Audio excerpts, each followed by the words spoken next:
Hello and welcome to ScreenAge Wasteland. This is a ScreenAge Wasteland exclusive interview. I'm Jacob Holmes, but more importantly, we're joined today by Rocco DeVilliers. Is that correct? Yes, that's correct. You got it. Awesome. Okay, Thank you. perfect. A producer on, are you like the main producer on this documentary? I am. I'm the crazy person who decided to jump in and tackle this thing 3 years ago. So the documentary is Knight Rider Declassified, a five-part, 5-hour documentary. I have to confess something to you, Rocco. I have never seen Knight Rider. Um, However, I will tell you this: the trailer, just for the documentary that you put together, looks incredible, and it made me think, what have I been missing? Not watching this Thank show. you. So Thank you. obviously, you must be a Knight Rider super fan to go after this. I am. Knight Rider was on the air when I was a kid, and it captured my imagination. And being a kid of the '80s, um, having a supercar that's computerized and talks, and we didn't even know what the term AI was back then, but it just blew us away as kids. And there was something so magical about it, and it's crazy because that impact has lasted for a lot of my generation for decades. And I was actually really surprised, uh, and pleasantly surprised to find out how many diehard Knight Rider fans there are in the world. It's a show that, even new generations are discovering. But the thing that I think is even more compelling now is there's this sort of appreciation, this newfound appreciation for the fact that they had to crank out an episode every week, and they were doing these stunts in camera for real. No CGI, no AI. These guys had to figure out how to put a Pontiac Trans Am in the air and do all the crazy stunts. And it's the deep dive into that process is so fascinating. The thing that I'm excited about is I think people who are maybe casual Knight Rider fans or just fans of '80s television and that era in general will really enjoy this documentary, because it is a really deep dive, honest look at that era and what it took to create a show weekly like Knight Rider. Yeah, and so from looking at the trailer, this is really feels to me, even as someone who hasn't watched Knight Rider, like this seems to be the definitive documentary. I mean, you have everybody on this, from the biggest obvious names like uh David Hasselhoff, but also the people that worked on it behind the scenes that maybe haven't even spoken on camera about their stories working on the what was it like getting to experience that for the first time, hearing all these stories and finding out so much more about this show that you love, and just I mean, the interviews look like they're just nuts. They really are. It's been an incredible experience. I mean, for me, meeting these people is amazing in and of itself, but being able to shine a spotlight on the people that have never gotten the recognition that they deserve before. I mean, usually when you see a documentary or a featurette or making of, it's usually the main cast and maybe the filmmaker. We took great care in tracking down crew members, from production assistants to first assistant directors to production managers, writers, producers, of course, the whole stunt team, all these people that were in the trenches, just busting their hump to bring us this entertainment, every week. And to hear these stories from that perspective is something that I don't often see. So that's been a lot of fun because these stories need to be told, they need to be preserved. And what these people did was absolutely extraordinary. So I'm really glad that we can give them the recognition they deserve. But it's also incredibly entertaining, especially if you're a film and TV buff and are interested in sort of the behind the scenes stories, because these are kind of, honest, uncensored, sort of a real look at television and production, and specifically Knight Rider back in the 80s. Yes, and then of course there's also another part of this documentary that I know that y'all are really excited about. You got to recreate the opening in 8K and IMAX and all of this. What was that process like filming that? It looks great. Thank you. That was a real privilege and just surreal. I mean, we were lucky to have the help of the Knight Rider historians. Joe and AJ have got a great YouTube channel for Knight Rider fans, and they have spent decades researching and preserving everything from props to call sheets to they actually own two of the original five surviving Knight Rider cars that were, on camera vehicles. And their knowledge and help and enthusiasm and support of this project has been incredible. So they were on hand, and based on their research, I mean, the original show opening was shot in August of 1982. And so they were so meticulous that they had actual coordinates at El Mirage Dry Lake Bed. They knew where the sun was going to set, what day it was actually originally shot. And I was really committed to recreating this as accurately as possible in camera without AI, without visual effects. And when you've got certain landmarks and you've got a camera on a vehicle that's on the move with another car on the move, and you've got to line up and recreate, well, that mountain range has got to land right over the hood of the car right here. That's how meticulous we were. And we created it shot for shot, shot it on Sony Venice 2 cameras in 8K, and then mastered it for IMAX. And so that's just, again, and we did it because we wanted to examine how the original iconic show opening was created.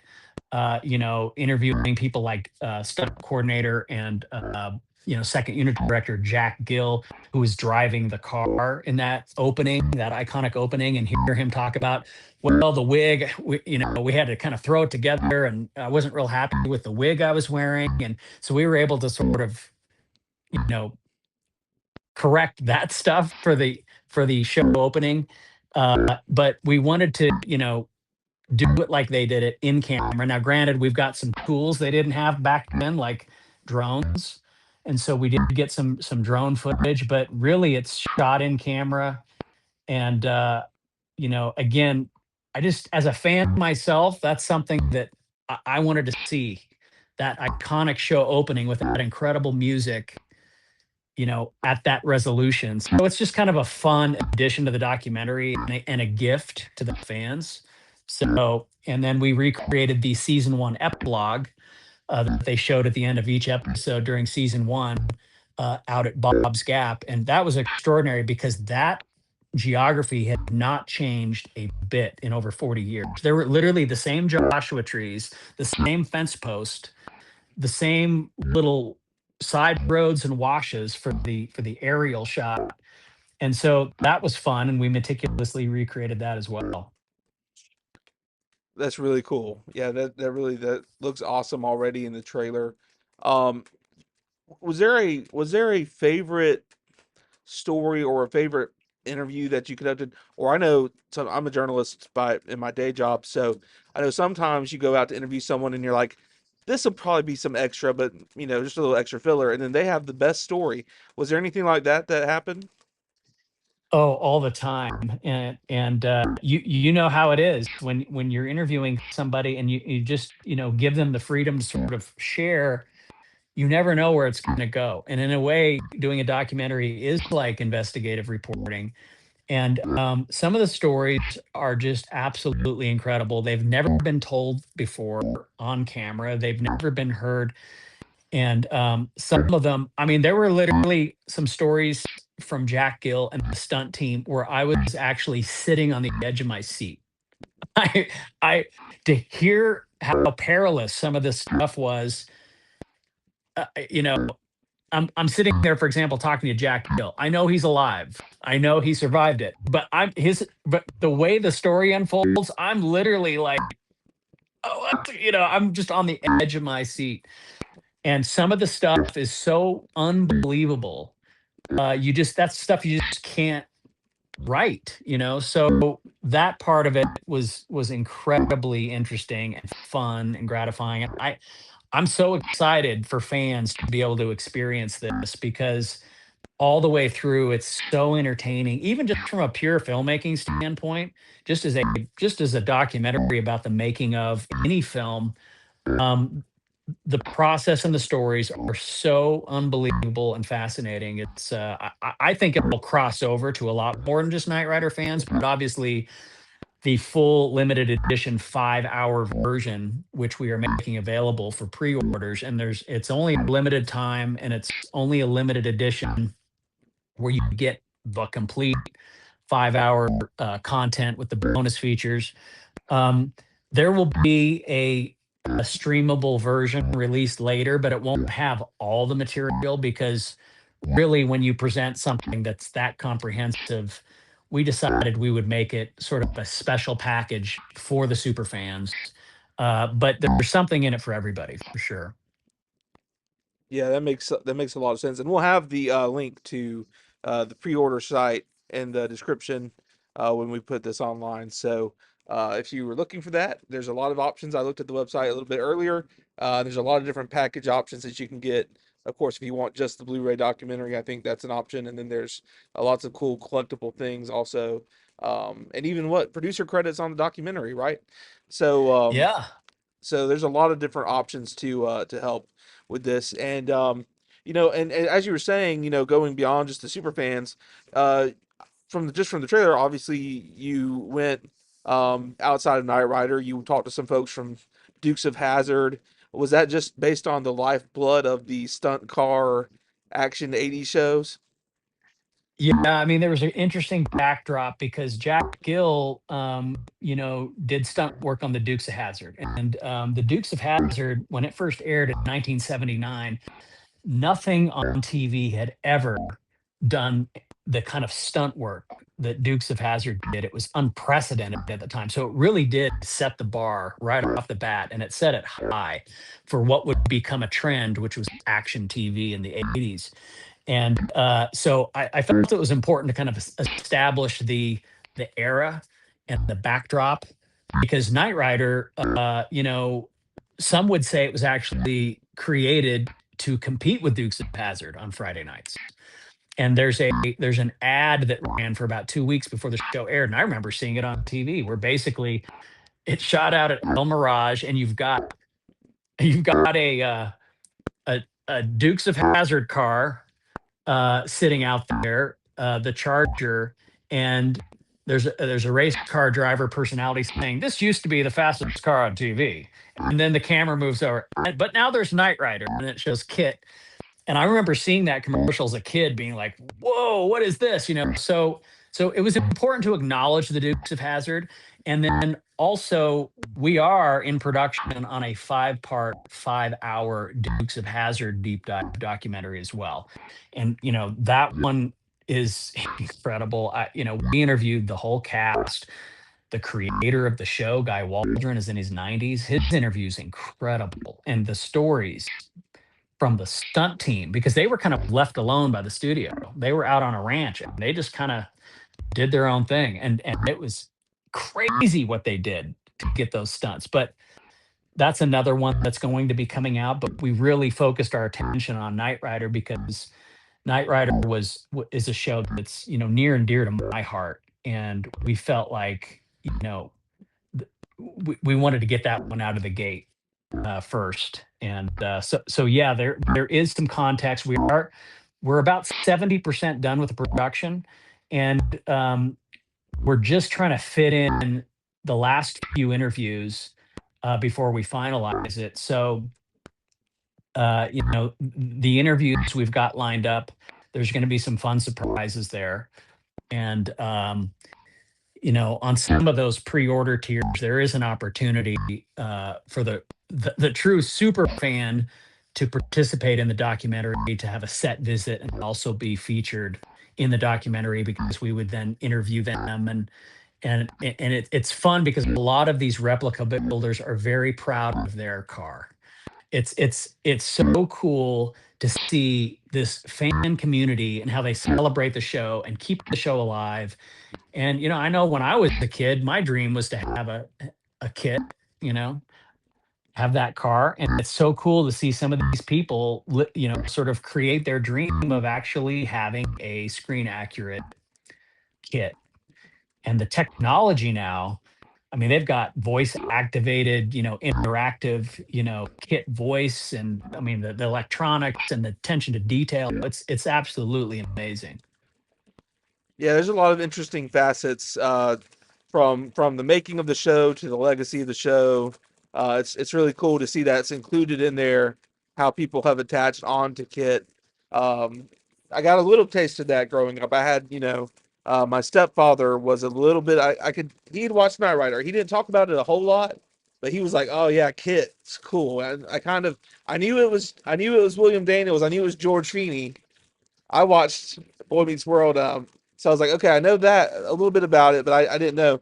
Now, of course, in Alabama, the General Lee's a little more popular around here. We saw those driving around on the road sometimes.